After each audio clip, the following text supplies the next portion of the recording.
You arrive in California as a good person. You have compassion. You care about others. You believe in kindness, fairness, and human decency. 6 months later, you step over a dying man in the street without even slowing down. A year later, you watch your partner drown and feel nothing, because now his claim is yours. 2 years later, you've become someone you wouldn't recognize, someone cold, calculating, empty inside, someone who's forgotten what it feels like to care about another human being. You've become heartless, and early California made you that way. This isn't a story about bad people doing bad things. This is about what happens when you take ordinary human beings, people with empathy, morals, and hearts, and place them in an environment so brutal, so unforgiving, so systematically cruel that compassion becomes a fatal weakness. Early California was a machine designed to strip away your humanity, to punish kindness, to reward cruelty, to make caring about others a luxury no one could afford and a vulnerability that could get you killed. Between 1848 and 1880, California didn't just break people physically. It broke them emotionally. It took away their capacity to feel, to care, to connect with other human beings. It turned empathetic people into cold, calculating survivors who saw other humans as obstacles, threats, or opportunities, never as people deserving compassion. And the terrifying part, it made perfect sense. Becoming heartless wasn't a moral failure. It was rational adaptation to an environment where having a heart was dangerous. This is the story of how early California systematically destroyed human compassion, how it punished empathy and rewarded callousness, how it created the perfect conditions for ordinary people to become monsters, not through sudden transformation, but through gradual erosion of everything that makes us human. Let me show you exactly how it happened, and why under those conditions you would have become heartless too. January 1848, gold is discovered. The news spreads, and within 18 months over 80,000 people flood into California from every corner of the world. They arrive with hope, with dreams, with their humanity still intact. They've left behind everything that made them human in the best sense: family, community, social bonds, moral accountability, the web of relationships that encouraged kindness and punished cruelty. Back home, you had reasons to care about others. Your neighbors knew you. Your reputation mattered. Your community held you to standards of decency. Your family and friends reminded you of your better nature. You helped people not just because it was right, but because it had social rewards, because people noticed, because kindness was reciprocated, because you lived in a moral community that reinforced compassionate behavior. All of that is gone now. In California, you're surrounded by strangers. Nobody knows your name or where you're from. Nobody knows your family. Nobody can verify anything about you. You have no reputation to protect because you can build a new one anywhere or nowhere. The social structures that encouraged compassion have vanished. There's no church community, no town elders, no family members keeping you accountable, no neighbors who have known you since childhood. You're anonymous, and anonymity kills compassion, but it's worse than that. You're not just anonymous, you're competing. Everyone around you wants the same thing you want: gold. They're your competitors, not your community. Their success is your failure. Their claims are claims you don't have. Their gold is gold you'll never find. In this environment, other people aren't fellow humans deserving compassion. They're obstacles to your survival. And California in 1849 isn't a place. It's chaos. There's no government, no law, no infrastructure. The population explodes from 15,000 to 250,000 in 4 years, but nothing is built to support them. Mining camps appear and disappear. San Francisco transforms from a quiet settlement into a lawless boom town overnight. Everything is temporary, unstable, precarious. There's no safety net, no institutions, no one to help you if you fail. No community support, no social services, no charity worth mentioning. You're completely on your own, and so is everyone else. And here's what kills compassion more than anything: desperation. You spent everything to get here. You traveled for months. You endured incredible hardship. You arrived broke, exhausted, and hanging everything on the hope of striking gold. but the gold is scarce. The good claims are taken. Most people are failing. And failure here means starvation, destitution, death. When you're desperate to survive, compassion becomes dangerous. If you share your food, you might starve. If you help someone injured, you lose time working your claim. If you show weakness or vulnerability, you become a target. If you care about someone, they can betray you, or their suffering can destroy you emotionally. Caring about others in early California is a liability, a weakness, a handicap in the desperate struggle for survival, and the environment systematically punishes compassion while rewarding heartlessness. The men who succeed aren't the kind ones. They're the ruthless ones, the ones willing to cheat, steal, betray, and kill. The ones who see other humans as means to their ends, nothing more. This is the world that will kill your heart, not dramatically, not all at once, but slowly, methodically, inevitably. Welcome to early California. Start saying goodbye to your compassion. You won't need it much longer. Let me show you how daily life in early California kills your capacity to care. You wake up alone, you sleep alone, you live alone, always. Human beings are social creatures. We're wired for connection, for community, for caring relationships. But in early California, relationships are dangerous. If you get close to someone, you become vulnerable. They learn where you keep your gold. They know when you're away from your claim. They might betray you, or you might care about them, and caring means pain. So you keep everyone at arm's length. You share nothing personal. You reveal nothing about yourself. You don't make friends, and isolation kills compassion. When you're alone all the time, you stop practicing empathy. You stop connecting. You stop caring. Your emotional muscles atrophy from disuse. You become numb. Now you need water. You find a stream. There's another miner there, clearly sick with something, cholera maybe. He's lying near the water, weak, asking for help. Do you help him? Back home you would, of course you would.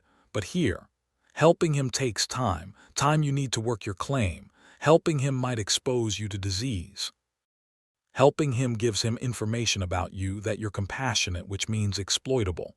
And what will you get in return? Nothing. He has nothing to offer. He's dying.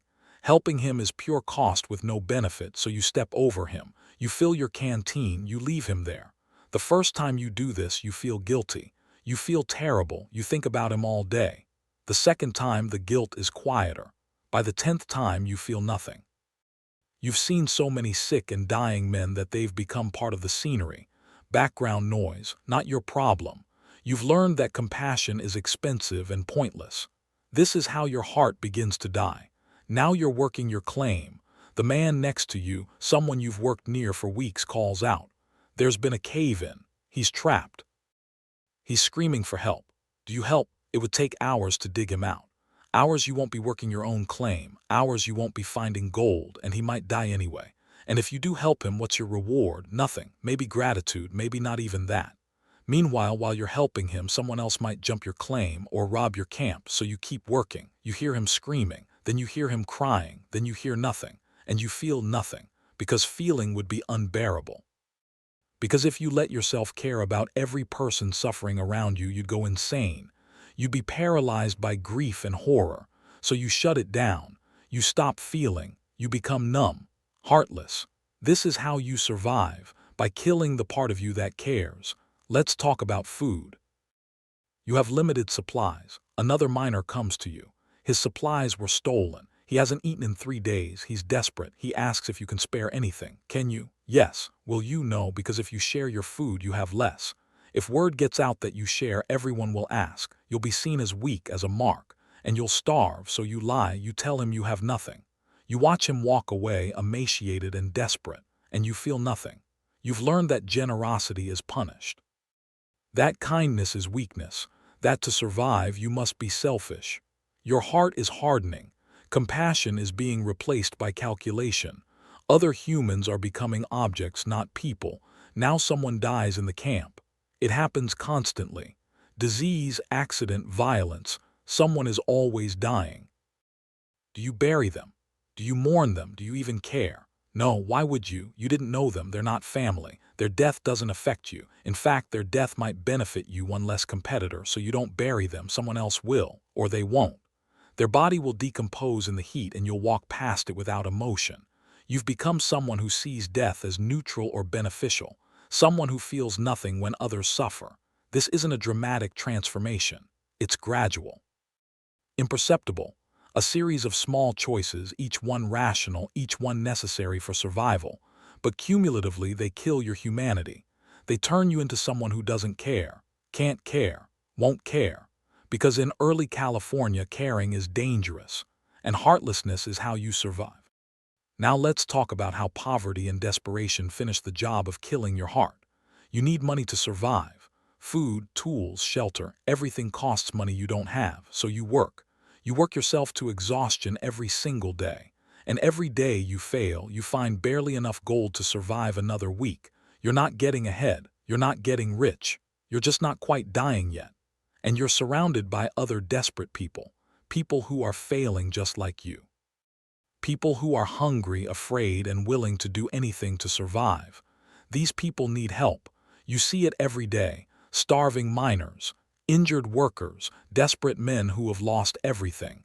Do you help them? You can't. Because you're barely surviving yourself. Because every resource you give away is a resource you need. Because their desperation is just as valid as yours and there's not enough for everyone, so you become heartless by necessity. You stop seeing their suffering because acknowledging it would be unbearable. You develop what psychologists now call compassion fatigue, but worse. You don't just become tired of caring. You stop caring entirely. You reprogram yourself to not see other people's pain. It's psychological self-defense, but it kills your heart.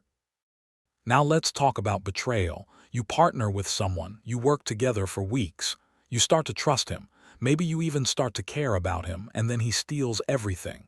Your gold, your tools, your supplies, he disappears in the night. You've been betrayed, devastated, financially ruined by someone you trusted. What do you learn from this? You learn that caring about people makes you vulnerable. That trust is weakness. That relationships are liabilities, so you become harder, colder, more closed off. You promise yourself you'll never trust again, never care again, never let anyone in. Your heart develops scar tissue, and scar tissue doesn't feel. Or maybe you're the betrayer. Maybe you realize your partner has more gold than you. That you could take it all if you wanted. That no one would know. That you need it more than he does. So you steal from him, or you do worse, you wait until he's vulnerable and you eliminate him entirely. Take everything he has, and afterward, you feel guilty, horrified by what you've become. But then you rationalize it. You tell yourself he would have done the same to you. That survival requires ruthlessness. That morality is a luxury for people who aren't desperate, and gradually the guilt fades. You accept what you've done. You accept what you've become. You're heartless now, not because you're evil, but because being anything else would mean dying or going insane from guilt. Let's talk about inequality. You're working yourself to death for nothing. Meanwhile, a few lucky men strike it rich. They spend gold dust like it's nothing while you're starving. The unfairness is maddening. They didn't work harder than you. They didn't deserve it more. They just got lucky. And this inequality hardens your heart in a different way. It makes you bitter, resentful. It kills any sense of shared humanity. Why should you care about anyone when the universe clearly doesn't care about you? Why should you be kind when kindness isn't rewarded? Why should you feel compassion for others when no one feels compassion for you? So you stop caring. You become cynical, hardened, heartless. And if you're Chinese, Mexican, Native American, or any other minority, you face additional cruelty. You're paid less, cheated more, discriminated against constantly. And this discrimination teaches you that some people are seen as less human. That society has already decided some people don't deserve compassion. And once you accept that some people don't deserve compassion, it's easy to extend that to everyone.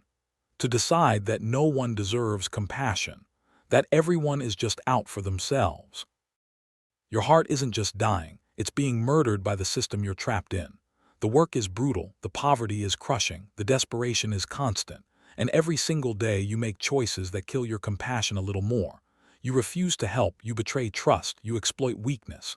You prioritize survival over morality, and each choice makes the next one easier, until caring about others feels foreign, impossible, dangerous. You've become heartless, completely, systematically. Inevitably, because early California was designed to kill your heart, and it's succeeding. Now let's talk about what constant exposure to suffering and death does to finish destroying your capacity to care. You're surrounded by suffering, everywhere, all the time. Men dying of cholera in filthy tents, workers crushed in mining accidents, people starving slowly in front of you. Disease, injury, and death are constant companions, and at first this breaks your heart. You feel overwhelming grief, helplessness, despair, but you can't function like that. You can't work, you can't survive if you're emotionally devastated by every death you witness. So your brain protects you. It shuts down your emotional response. It makes you numb. This is called emotional numbing, and it's a symptom of trauma. But in early California, it's also a requirement for survival.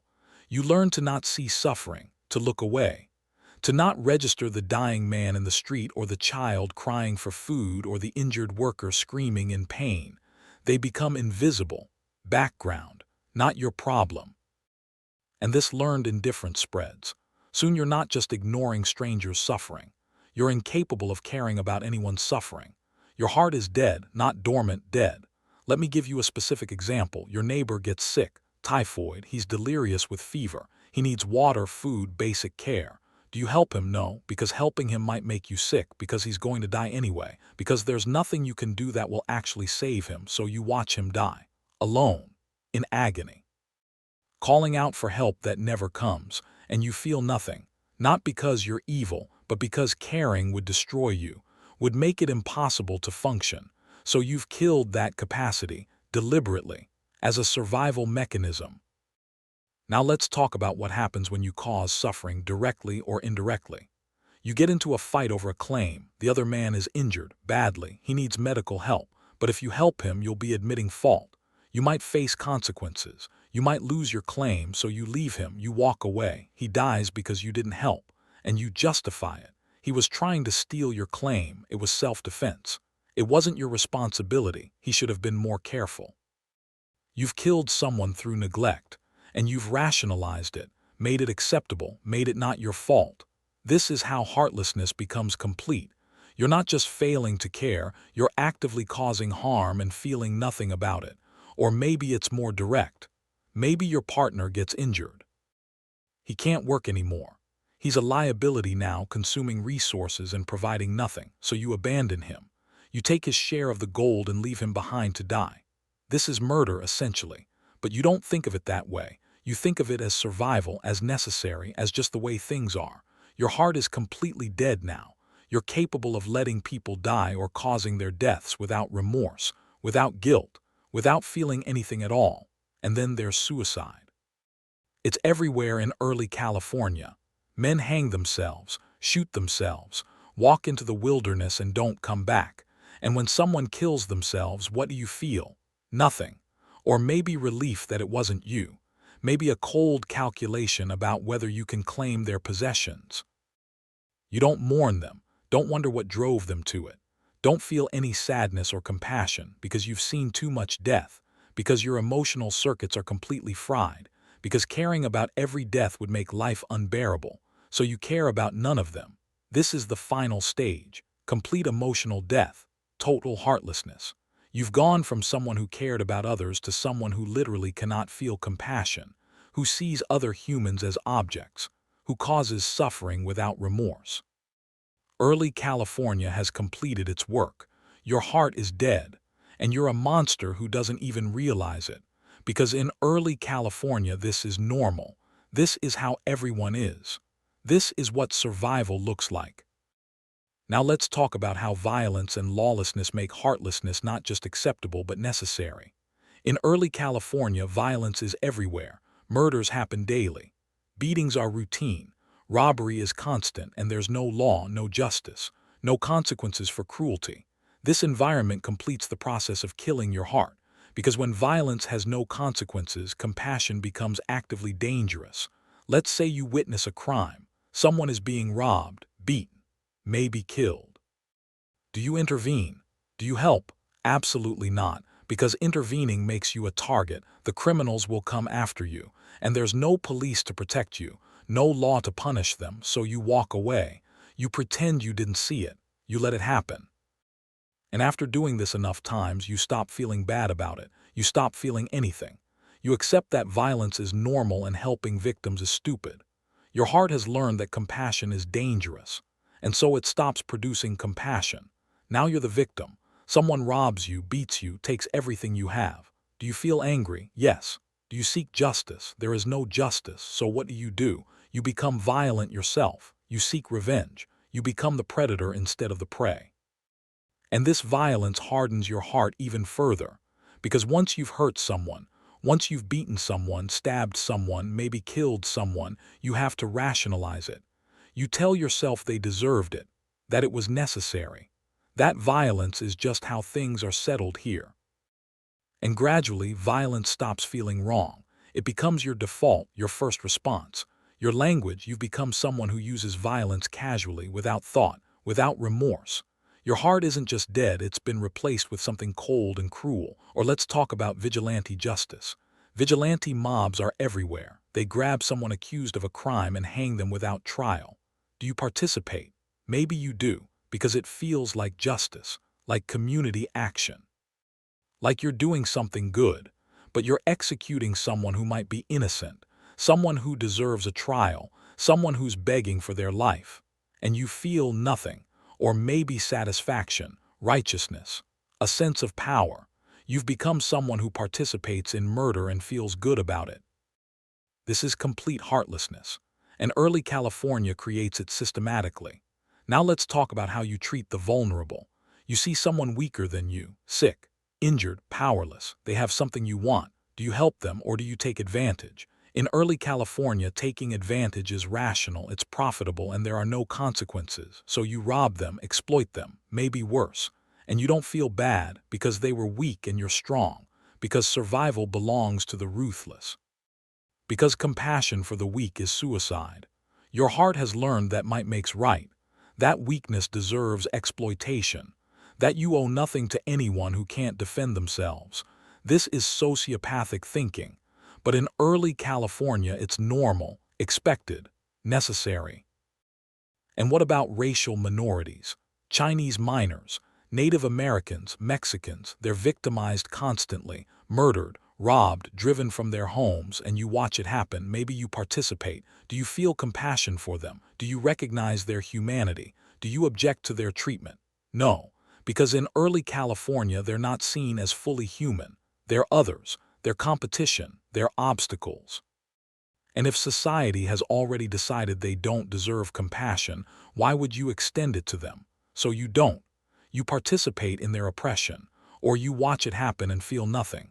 Your heart is completely dead to the suffering of others, all others, of any kind. And this isn't because you're uniquely evil. It's because early California has systematically destroyed your capacity for compassion. It's punished every expression of kindness, rewarded every act of cruelty, created an environment where heartlessness is survival and compassion is suicide. You didn't choose to become heartless. You were made this way, by design, by the perfect storm of conditions that California created. If you want to see how completely early California kills human hearts, look at how people treat the most vulnerable, women, children, and immigrants. These are people who need compassion, who deserve protection, who should evoke our deepest humanity. And in early California, they're treated with breathtaking cruelty. Not by monsters, but by ordinary people whose hearts have been killed by their environment. Let's start with women. Women are vastly outnumbered, vulnerable, often alone. They should inspire protective instincts in decent people. Instead, they're seen as objects, as property, as things to be used. If you're a man in early California, you've probably stopped seeing women as human beings deserving respect. You see them as commodities, as opportunities. You harass them, proposition them, maybe worse. And you feel no guilt, no shame, no recognition that you're causing harm. Your heart is dead to their suffering, to their fear, to their humanity. And if you're involved in prostitution, as many men are, either as customers or as profiteers, you're directly participating in exploitation, in abuse, in sexual slavery, especially of Chinese women who were trafficked, and you feel nothing. No compassion for women being raped daily. No horror at the system you're supporting. No recognition of their humanity because your heart is dead, completely. You're incapable of caring about their suffering because caring was beaten out of you by early California. Now let's talk about children. Children should inspire our deepest compassion, our protective instincts, our sense of responsibility to the next generation. But in early California, children are exploited ruthlessly. They work dangerous jobs, they're abused, they're treated as cheap labor, and nobody intervenes, nobody protests, nobody cares. You see a 10-year-old working in a mine risking his life and you feel nothing. Maybe you're his employer, maybe you're just a witness. Either way, you don't care. Your heart is dead to their vulnerability, to their need for protection, to their stolen childhood. Orphans have it worst. Children whose parents died are completely alone, vulnerable to predators, to exploitation, to abuse, and they receive no help, no compassion, no protection, because everyone's heart is dead, including yours. You might walk past a starving orphan and feel nothing. You might know a child is being abused and do nothing. You might even exploit them yourself if it serves your interests. This is complete heartlessness, and it's normal in early California. Now let's talk about immigrants, especially Chinese immigrants. They're human beings. They deserve basic dignity, basic rights, basic compassion. Instead, they're treated as subhuman, as vermin, as objects deserving whatever cruelty is inflicted on them. And you participate, or you watch it happen and feel nothing. Chinese miners are robbed, beaten, murdered. Their camps are burned. They're driven from their claims through terror and violence. And your heart doesn't respond. You don't feel horror. You don't recognize the injustice. You don't see their humanity because your heart is dead. And dead hearts don't distinguish between justified and unjustified suffering. They just don't feel anything. Maybe you even participate in the violence. Maybe you join a mob that attacks a Chinese camp. Maybe you rob Chinese miners yourself, and you justify it. They're taking jobs. They're foreigners. They don't belong. You've become someone who commits racial violence without remorse, without recognition that you're the villain in this story. This is what early California does. It kills hearts so completely that ordinary people become capable of extraordinary cruelty, especially toward the vulnerable. Women, children, immigrants, the people who most need compassion receive none because there is no compassion left. Early California has killed it, systematically, completely, in everyone, and you're no exception. Your heart is as dead as everyone else's. You're as capable of cruelty, as indifferent to suffering, not because you're evil, but because early California made you this way. It took someone capable of kindness and turned them into someone incapable of caring. That's what makes early California so devastating. It doesn't just kill bodies, it kills souls. And by the time you realize what's happened, it's too late. You're already heartless. If you want to see heartlessness at its absolute peak in early California, look at the winter of 1849-1850. Thousands of men are trapped in the Sierra Nevada mining camps. The snow is deep, food is scarce, disease is rampant, men are dying by the hundreds. This should be a moment of shared humanity, of people coming together, of compassion in the face of collective suffering. Instead, it's the opposite. Men refuse to share food even as others starve to death in front of them. They hoard supplies. They price gouge desperate people. They let their neighbors die rather than sacrifice anything. Partnerships dissolve into murder. Men kill their companions to take their food, their blankets, their gold. They rationalize it as survival, as necessity. Bodies pile up in the snow. And those who survive step over them without emotion, without mourning, without recognition that these were human beings. Some resort to stealing from the dead, stripping bodies of anything valuable, and they feel no shame, no horror at what they've become. This is complete moral collapse, total heartlessness, and it's not limited to a few evil people, it's widespread, normal, expected. In San Francisco, the situation is different but equally revealing. The city is full of desperate men. Unemployment is high. Crime is rampant. Vigilante committees form to restore order. But their version of order is brutal, heartless. They execute people without trials. They hang men based on accusations and mob sentiment. And they do it without remorse.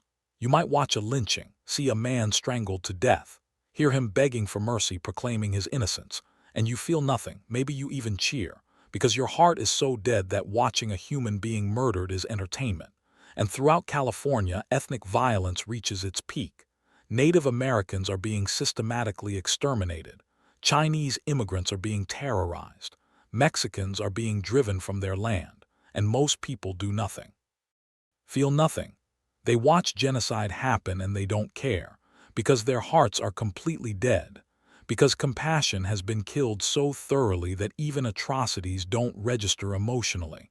This winter reveals what early California has created, a society of heartless people.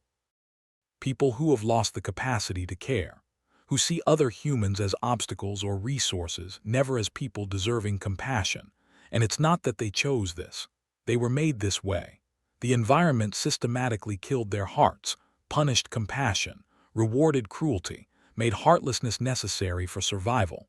This is the logical endpoint of early California's assault on human empathy. Not just individual heartlessness, but collective heartlessness. An entire society that's lost its soul. And you're part of it. Your heart is as dead as everyone else's. You're as capable of cruelty, as indifferent to suffering, because that's what early California does. It creates monsters, not suddenly but gradually. And by this winter, the transformation is complete. Now think about your life today, about your capacity to care. You see someone suffering and you feel something, compassion, concern, the urge to help. You see injustice and you feel anger. You want to intervene to make it right. You're capable of empathy, of putting yourself in someone else's shoes, of caring about people you do know. This capacity, this basic human ability to care about others, it's precious. It's what makes us human in the best sense, and you probably take it for granted. You probably assume everyone has it, that it's natural and permanent, but it's not. Early California proves that. Compassion isn't automatic, it's fragile. It requires certain conditions to survive. Community, safety, stability, moral accountability, social structures that reward kindness and punish cruelty. In early California, those conditions didn't exist, and so compassion died, in everyone, completely. People arrived with hearts and left without them.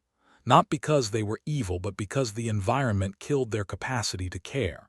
You like to think you would have been different, that you would have maintained your compassion, your humanity, your heart. But you wouldn't have. You would have been just like everyone else, heartless, cold, incapable of caring, because compassion isn't about moral strength. It's about environment, about whether caring is rewarded or punished, about whether you can afford to have a heart. In early California, you couldn't. The difference between you and them isn't character, it's circumstance. You live in a world where compassion is possible, where caring doesn't get you killed, where kindness is sometimes reciprocated. They lived in a world where none of that was true, and that world killed their hearts, would have killed yours too. So appreciate your capacity to care, to feel empathy, to be moved by others' suffering, because it's not guaranteed, it's not permanent. It's a product of the society you live in. And if that society collapses, if we return to conditions like early California, your heart will die too, just like theirs did. We're not better people. We're just luckier. And we should never forget that. Early California was a perfect place to become heartless. It had everything necessary to kill human compassion. Isolation, desperation, lawlessness, competition, absence of accountability, constant exposure to suffering, and systematic rewards for cruelty. It took ordinary people with empathy, morals, and hearts, and it destroyed their capacity to care. Not through sudden trauma, but through gradual erosion. Through 1,000 small choices, each one rational, each one necessary, each one killing their hearts a little more. They became heartless not because they were evil, but because having a heart was dangerous, because compassion was punished, because caring about others was a liability no one could afford. And the terrifying truth is, you would have become heartless too, not because you're weak or immoral, but because human compassion is fragile. It requires the right conditions. And early California had the worst possible conditions. We're fortunate to live in a world where hearts can survive, where compassion is possible, where caring about others doesn't get you killed.